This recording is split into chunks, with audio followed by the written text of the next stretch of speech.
Imagine moving into a basement apartment and realizing you're not alone down there. Tonight, you'll hear 3 true stories that will make you rethink what safe really means. I was renting a small basement apartment in an old brick house. It was cheap, quiet, and close to my job. The only downside was that the building was ancient, with creaky pipes and thin walls. The entrance to my apartment was around the side of the house, down a short set of concrete stairs. The landlord, Mrs. Holloway, was an elderly woman who lived upstairs. She was nice enough, but always reminded me to lock my door at night, because you never know who's wandering around. One rainy Thursday, I came home late from work. The streets were empty, and the house seemed even quieter than usual. As I walked down the steps to my door, I noticed muddy footprints on the concrete, large ones, much bigger than mine, leading down toward my apartment. The weird thing? My door was locked, and the footprints didn't lead back up the stairs. I told myself it must have been from earlier in the day, maybe a maintenance worker, and I went inside. I cooked dinner, showered, and settled in for the night. Around midnight, I was lying on the couch, half asleep, when I heard a faint scraping sound coming from the storage room next to my bedroom. That room was locked. It belonged to the landlord, and I didn't have a key. I muted the TV and listened.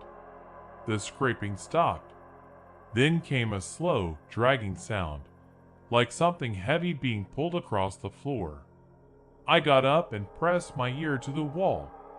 The sound stopped again. My heart was pounding. I told myself it was probably just pipes or the rain outside. At around 2 a.m., I finally went to bed. Sometime later, I woke up to the sound of a doorknob turning. Not my bedroom door, the one to the storage room. I froze, straining to hear.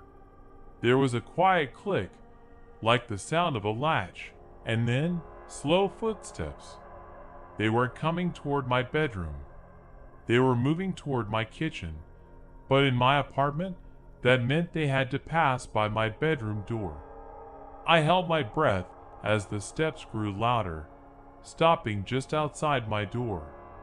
The faint shadow of feet appeared under the gap. Whoever it was just stood there.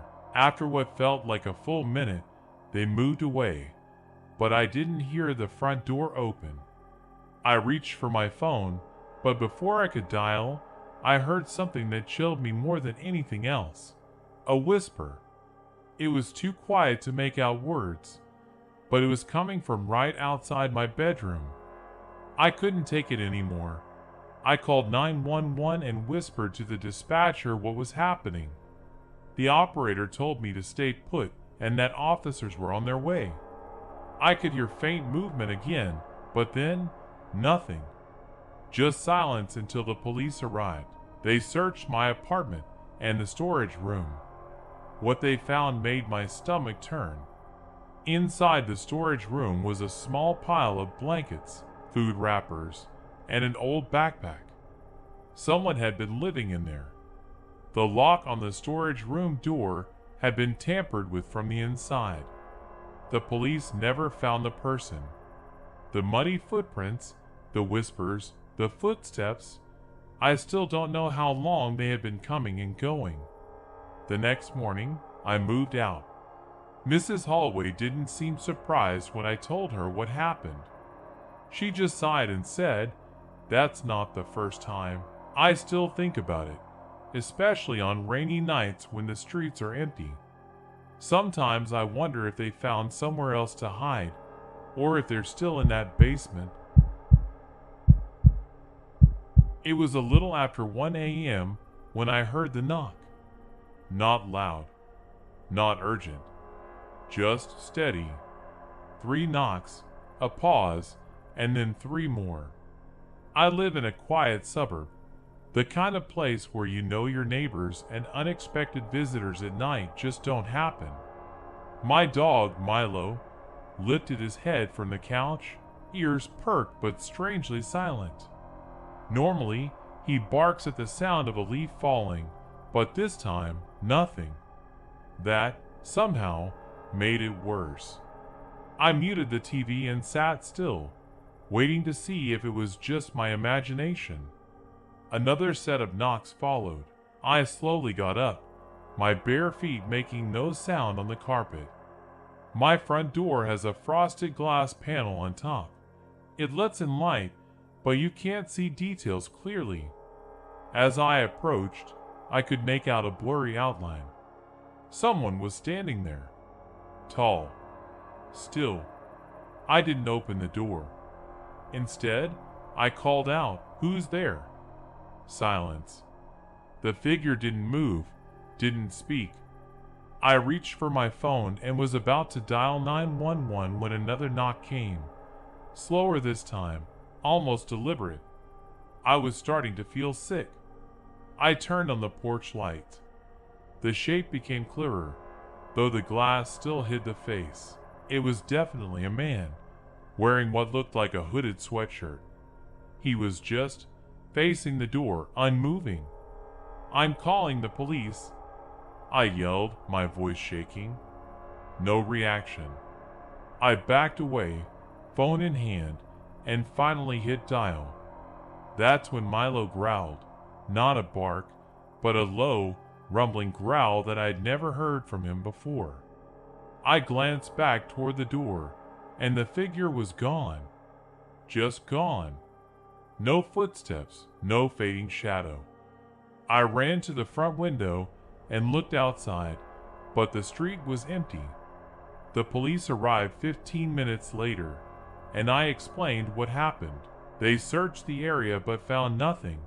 No footprints in the frost on my lawn, no sign of anyone. I barely slept that night. The next morning, I checked the doorbell camera I'd installed a year ago, but rarely used. The strange thing? It had no footage from the time of the knocks. The last recording was from earlier that evening when I'd taken the trash out. I thought maybe the camera had failed, but when I tested it later, it worked perfectly. That night, I slept with every light on. Around 1:05 a.m. Milo sat up again, ears forward, staring at the door. I held my breath, waiting. 3 knocks. I live alone in a small one-bedroom apartment on the 3rd floor of an old building. It's quiet, and I like it that way. The only thing I don't like is the hallway. It's long, dimly lit, and the motion-activated lights take a few seconds to turn on, leaving you in darkness when you first step out of your door. One night, around 11:30 p.m., I was scrolling on my phone in bed when I heard footsteps outside my apartment. Slow, deliberate footsteps. At first, I thought it was my upstairs neighbor coming home, but the sound didn't fade. It stayed right outside my door. I got up and walked to the peephole. At first, I saw nothing. Then, after a few seconds, I noticed someone standing just barely out of view to the left, where the peephole couldn't catch them fully. I called out, "Hello?" The footsteps started again, slow, measured, and moving toward the end of the hallway. But here's the strange thing. I didn't hear the apartment door at the end open or close. Just silence. I figured maybe I imagined it. But when I went to bed again, about an hour later, I heard it again. The same slow steps, the same stop right outside my door. This time, I didn't look, I just froze, listening.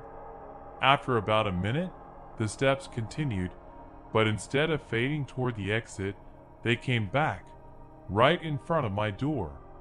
I don't know what possessed me, but I decided to open it. The hallway was completely empty. The motion lights flickered on a second later, as if something had been there, but was now gone. Trying to shake it off, I went back inside. I locked the door and even put the chain on. But then, not 2 minutes later, I heard the faint sound of breathing. Not my breathing. Not coming from inside my apartment. From the hallway. I pressed my ear to the door, and it became clear. Someone was standing directly outside, breathing slowly, almost rhythmically. I whispered to myself, "No, no, no," and backed away. The breathing stopped. For a few seconds, there was nothing. Then, 3 soft knocks on my door. I grabbed my phone and called 911. As I was explaining the situation, I heard footsteps again, but this time they were moving away quickly, almost running. The dispatcher told me to stay inside until police arrived. When the officers came, they searched the building. No one was in the hallways. No one had entered or left through the main door in over 2 hours, according to the building's security camera.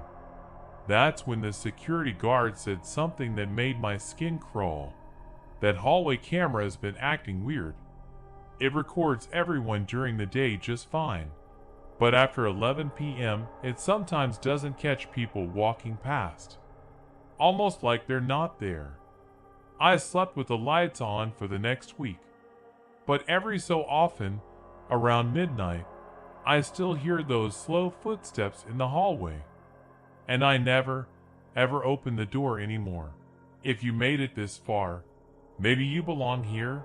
Subscribe to WhisperCage. More true horror is waiting.